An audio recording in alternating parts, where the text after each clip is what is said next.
انسان بھی نا دل میں چاہے منافقت کا غبار بھرا ہو مگر چہرے پر گرم جوش مسکراہٹ سجائے بغل گیر ہو رہا ہوتا ہے۔ تم اکیلی آئی ہو؟ شاہد بیٹا ساتھ کیوں نہیں آیا؟ اماں کی آواز سن کر میں پلٹی۔ امی ابو برآمدے سے نکل کر لان میں آ گئے تھے۔ میں نے انہیں بتانا چاہا کہ میرا شاہد سے جھگڑا ہو گیا ہے اور میں وہ گھر چھوڑ آئی ہوں، مگر میری آواز حلق میں ہی پھنس کر رہ گئی کہ ماں باپ کے لیے سب سے بری خبر یہی ہوتی ہے کہ ان کی بیٹی اجڑ کر گھر آ گئی ہے۔ میں روحانسی ہو کر اماں کے گلے لگ گئی۔ میرے رونے سے سب پریشان ہو گئے۔ امی ابو بار بار دلاسے دے رہے تھے۔ امی مجھے برآمدے میں لے آئیں۔ پانی پینے کے بعد میرے حواس کچھ بحال ہوئے تو ہچکیوں کے درمیان میں نے انہیں بتایا کہ شاہد سے جھگڑا ہو گیا ہے اور میں وہ گھر چھوڑ کر آ گئی ہوں اور اب کبھی واپس نہیں جاؤں گی۔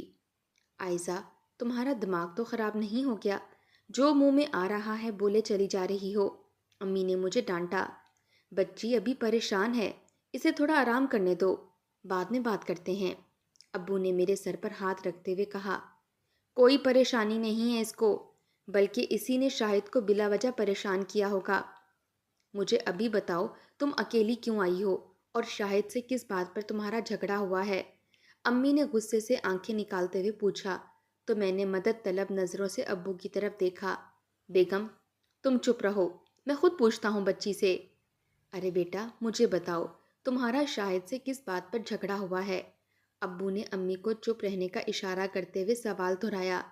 ابو، اب میں سسرالی گھر میں نہیں رہ سکتی، مجھے اپنا علیحدہ گھر چاہیے، اسی بات پر میرا جھگڑا ہوا ہے۔ جب تک شاہد علیحدہ گھر نہیں لیتے تب تک میں کسی صورت واپس نہیں جاؤں گی۔ میں نے دو ٹوک اپنا فیصلہ سنا دیا۔ بیٹا کچھ باتیں اپنے وقت پر ہی اچھی لگتی ہیں۔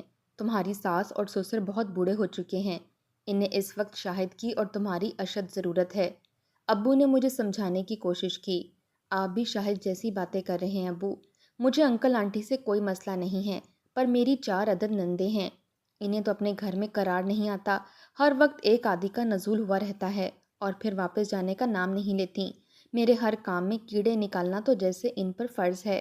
میں نے پرزور دلیل دی۔ بیٹا بالفرض، اگر تمہیں علیحدہ گھر مل جائے تو کیا تب تمہاری نندے وہاں نہیں آئیں گی؟ وہ ان کے بھائی کا گھر ہوگا، انہیں آنے سے کون روک سکتا ہے؟ یہ تو ان کا حق ہے بیٹا۔ ابو کے بولنے سے پہلے امی نے جواب دے دیا۔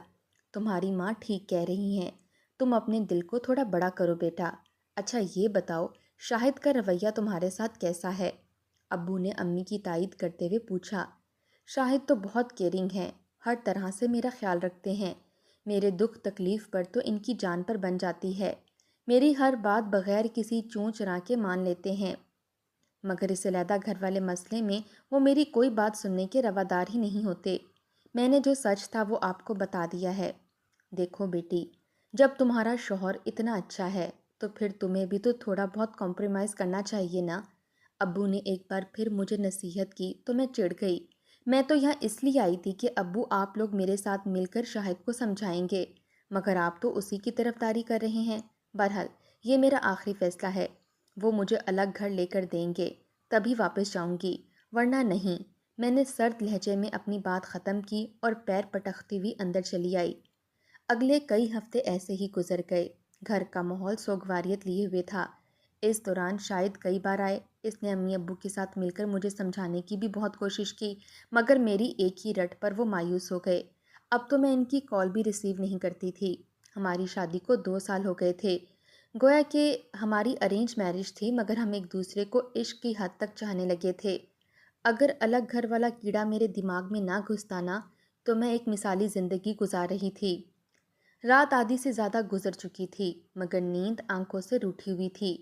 میرا شاہد سے ایک دن بھی دور رہنا ناممکن تھا، مگر اپنی ضد کی وجہ سے ہجر کا دورانیہ کئی ہفتوں تک جا پہنچا تھا۔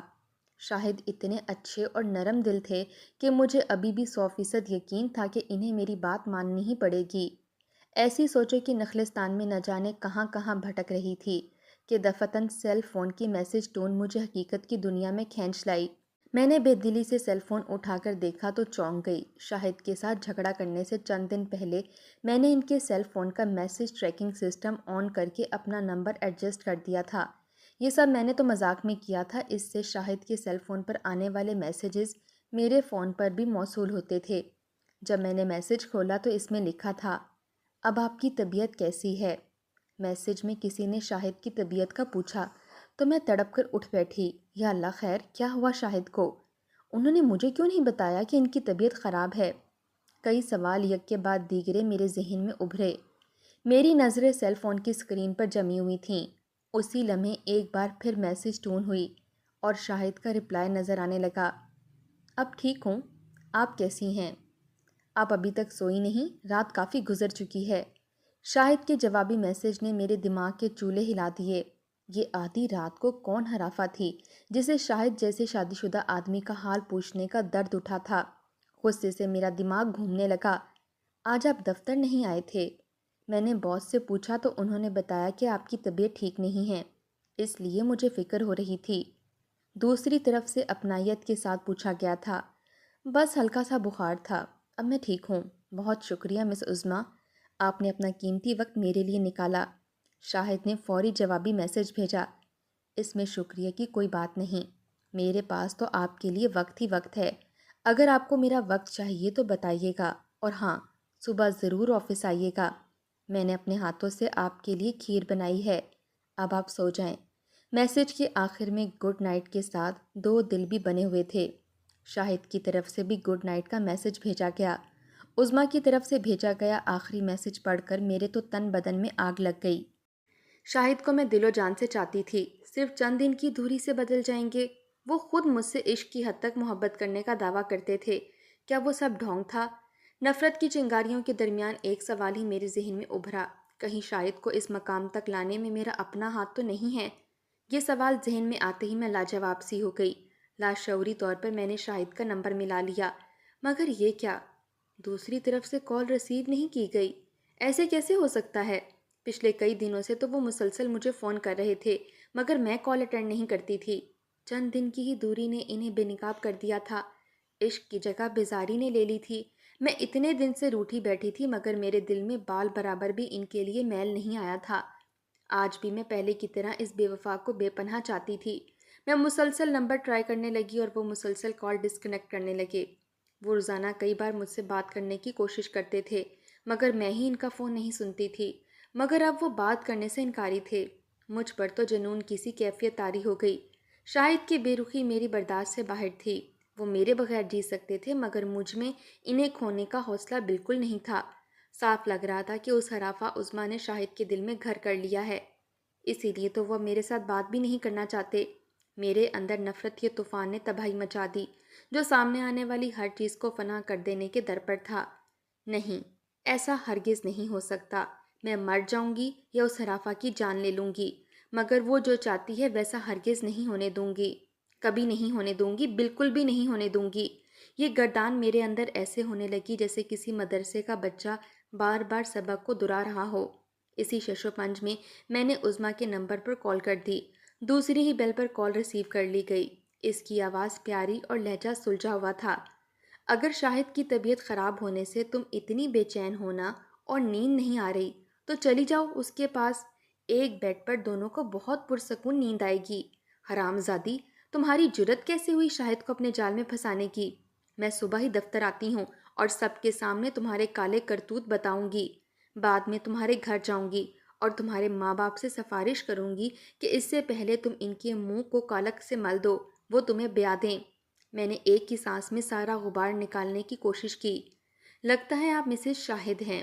دیکھیں بھابھی، ہم ایک ہی ادارے میں اکٹھے کام کرتے ہیں، ایک دوسرے کی بیماری میں حال احوال پوچھ لیتے ہیں، اس میں برائی ہی کیا ہے؟ ویسے وہ بتا رہے تھے کہ آپ انہیں چھوڑ کر جا چکی ہیں۔ اگر یہ سچ ہے تو پھر آپ کو ہماری دوستی سے کوئی فرق نہیں پڑنا چاہیے۔ وہ میرے دوست ہیں اور اس مشکل اور کٹھن وقت میں ان کا ساتھ میں تو نہیں چھوڑ سکتی۔ آپ سے جو بن پڑے بھابھی، آپ کر سکتی ہیں۔ دوسری طرف سے میری گالیوں کو نظر انداز کر کے تحمل سے جواب دیا گیا۔ میں کوئی دودھ پیتی بچی نہیں ہوں جو تم مجھے اس طرح بہلا لو گی۔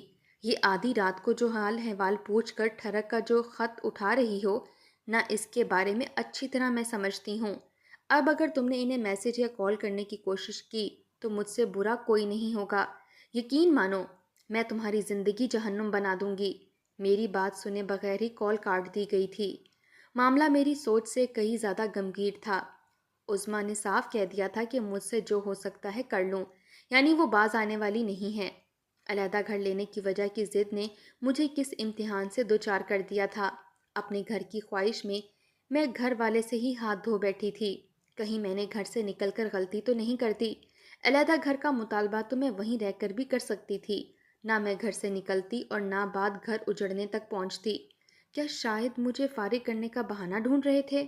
اگر مذاق مذاق میں میسج ٹریکر آن نہ کرتی تو مجھے تو عظمیٰ اور اس کے چکر کا علم ہی نہ ہوتا، اور میں اس کنڈیشن میں خلا کی دھمکی اگر دے دیتی تو انہوں نے تو مجھے فارغ کرنے میں 1 منٹ کی بھی دیری نہیں کرنی تھی۔ پچھلے 1-2 دن سے میں انہیں خلا دینے کی دھمکی کے بارے میں ہی سوچ رہی تھی۔ میرے خیال میں یہ آخری حربہ تھا جس سے شاہد کو راضی کیا جا سکتا تھا۔ وہ تو شکر ہے اللہ کا میں نے ایسی غلطی نہیں کر دی، ورنہ انجام تو پہلے سے ہی سامنے تھا، اور اپنے پیروں پر میں اس طرح خود کلہاڑی مار بیٹھتی۔ باقی رات میں نے سوچتے اور کسی خوفناک انجام سے ہوتے ہوئے گزار دی۔ صبح جب بھائی دفتر جانے لگے تو میں بھی اپنا بیگ لیے ان کے پاس پہنچ گئی۔ فوجی نے اپنے مورچے میں بیٹھ کر جنگ لڑنے کا فیصلہ کر لیا تھا۔ بھائی وہ دفتر جاتے ہوئے مجھے بھی ڈراپ کرتے جائیں، میں نے دھیمے لہجے میں کہا۔ کیا مطلب؟ تم جا رہی ہو؟ ایسے کیسے ہو سکتا ہے؟ جب اتنی ضد کی ہے تو تھوڑا انتظار تو کرو۔ میں نے بھی شاہد سے بات کی ہے کہ جب تک وہ علیحدہ گھر کا بندوبست نہیں کرتا تم نہیں جاؤ گی۔ بھائی نے حیرانی سے مجھے بتایا۔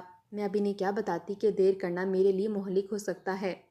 بھائی مجھے سمجھ آ گئی ہے، انکل آنٹی بزرگ ہیں، انہیں اس وقت میری بہت ضرورت ہے، وقت آنے پر سب مینج ہو جائے گا۔ ارے عجیب لڑکی ہو، جب میں یہی بات تمہیں سمجھا رہا تھا تب تو تم مانی نہیں۔ اب کم از کم اتنا انتظار تو کرو کہ شاہد تمہیں خود لینے آئے، تب جانا۔ اس طرح خود جانے سے تو ہماری سب کی ہوگی۔ بھائی نے انکار میں سر ہلاتے ہوئے کہا۔ اس دوران امی ابو بھی ہماری طرف متوجہ ہو چکے تھے۔ ابو اپنے گھر جانے میں کیسی سب کی، پلیز مجھے جانے دیں، کوئی آپ کو کچھ نہیں کہے گا، میں نے ایک بار پھر ابو کے سامنے التجا کی، تو ابو کی آنکھیں آنسوؤں سے بھر آئیں۔ بھائی بھی کچھ نرم پڑ گئے۔ ٹھیک ہے بیٹا، میں خود چلتا ہوں تمہارے ساتھ، ابو نے ہارے ہوئے لہجے میں کہا۔ نہیں ابو، آپ تکلیف مت کریں، بھائی مجھے ڈراپ کر دیں گے، میں نے بھائی کے پیچھے بائک پر سوار ہوتے ہوئے کہا، تو امی ابو مجھے دعاؤں سے نوازنے لگے، جبکہ بھابھی سلمیٰ کے چہرے پر ہلکی سی طنزیہ مسکراہٹ تھی۔ بھائی راستے میں مجھے صبر و تحمل کا ہی درس دیتے آئے۔ انہوں نے بائک گیٹ کے سامنے لے جا کر روکی۔ وہ میرے ساتھ اندر آنا چاہتے تھے مگر میں نے ہی منع کر دیا، معلوم نہیں اندر میرے ساتھ کیا سلوک کیا جانا تھا۔ میں اپنے بھائی کو شرمندہ نہیں کروانا چاہتی تھی، جو بھی صورتحال پیش آتی اسے میں خود جھیلتی، کیونکہ ذمہ دار بھی میں خود ہی تھی۔ بھائی کو میں نے روانہ کیا، اس کے بعد چند گہرے سانس لے کر خود کو کسی بھی صورتحال کو فیس کرنے کے لیے تیار کیا اور بیل بجا دی۔ اس وقت میں خود کو ایک ایسا مجرم محسوس کر رہی تھی جس کو جرم ثابت ہونے کے بعد سزا سنائی جانے والی ہو۔ تھوڑی دیر بعد گیٹ کھلا اور شاہد کا چہرہ نظر آیا۔ وہ ڈریس پینٹ کے ساتھ سفید شرٹ میں کسی فلمی ہیرو جیسے لگ رہے تھے۔ انہوں نے سانسوں میں رک جانے والی اپنی پسندیدہ پرفیوم لگائی ہوئی تھی، یہ خوشبو وہ بہت خاص موقعوں پر ہی استعمال کرتے تھے۔ آج انہوں نے عظمیٰ کے ہاتھ کی بنی ہوئی کھیر جو کھانی تھی اسی لیے لگائی ہوگی۔ میرے اندر سے ہوک اٹھی۔ جی محترمہ، کس سے ملنا ہے آپ کو؟ شاہد کا پوچھا گیا سوال کسی ایٹمی دھماکے سے کم نہیں تھا۔ مجھے تو اپنے کانوں پر اعتبار ہی نہیں آیا، دل چاہا کہ مزید کچھ کہے سنے بغیر واپس پلٹ جاؤں، مگر جاؤں گی کہاں؟ اب مجھ میں امی ابو کا سامنا کرنے کی تو ہرگز ہمت نہیں تھی، یا کسی تیز رفتار گاڑی کے سامنے جا کر کود جاؤں۔ شاہد کے چہرے پر سرد موری کی دیوار بہت اونچی نظر آ رہی تھی، جسے پھلانگنا مجھے ناممکن نظر آنے لگا۔ ارے بیٹی، باہر کیوں کھڑی ہو؟ اور مستنڈے، تم کیوں راستہ روک کر کھڑے ہو میری بہو کا؟ شاہد کے پیچھے سے امی نمودار ہوئیں اور شاہد کو ایک طرف کرتے ہوئے مجھے گلے سے لگا لیا۔ اتنے دنوں سے اس بدماش کو کہہ رہی تھی کہ بہو کو لے کر آئے، وہاں ایسا کیا کام نکل آیا تھا بیٹی کہ اتنے دن لگ گئے؟ دیکھو تو کتنی کمزور ہو گئی ہو، اور تم اکیلی کیوں آئی ہو؟ زمانہ کتنا خراب ہے، اسے فون کر دیتی، یہ جا کر تمہیں لے آتا۔ امی نے تو ایک ہی سانس میں کتنے سوال پوچھ لیے۔ مجھے ایسے لگا جیسے میری ساس کو تو کسی بات کا علم ہی نہیں ہے۔ ویسے بھی جب میں شاہد سے جھگڑ کر گئی تھی تب تو وہ گھر پر تھی بھی نہیں۔ امی میں اکیلی نہیں آئی، بھائی چھوڑ کر گئے ہیں، انہیں دفتر میں کچھ ضروری کام تھا اس لیے رکے نہیں۔ ٹھیک ہے بیٹی، تم جلدی سے فریش ہو جاؤ، میں تمہارے لیے ناشتہ بناتی ہوں، ساس نے لاڈ بھرے لہجے میں کہا اور کچن کی طرف بڑھ گئیں۔ میں تو الجھ کر رہ گئی۔ شاہد کا رویہ انتہائی سرد تھا، جبکہ ساس کے انداز سے لگ رہا تھا کہ انہیں تو کسی بات کا علم ہی نہ ہو۔ تو کیا یہ موصوف کسی کو بتائے بغیر ہی دوسری شادی کی تیاری کر رہے تھے؟ یہی سوچتی میں سست قدموں سے اپنے کمرے میں آ گئی۔ شاہد مجھ سے پہلے ہی وہاں پہنچ چکے تھے۔ رات آپ میرا فون کیوں نہیں ریسیو کر رہے تھے؟ میں نے بات شروع کرنے کے لیے تمہید باندھی۔ اور میں پچھلے کئی ہفتوں سے جو کالیں کر رہا تھا وہ تم کیوں نہیں ریسیو کر رہی تھی؟ اس کے بارے میں کیا خیال ہے تمہارا؟ ان کے جواب نے مجھے لاجواب کر دیا۔ نیا سوٹ اور یہ خاص پرفیوم، لگتا ہے عظمیٰ کے ہاتھ کی کھیر کھانے کے لیے کچھ زیادہ ہی اتاولے ہو رہے ہو۔ میں نے آنسوؤں سے دھندلی ہو چکی آنکھوں سے انہیں دیکھتے ہوئے بغیر لگی لپٹی کے سیدھے مدعے پر آ گئی۔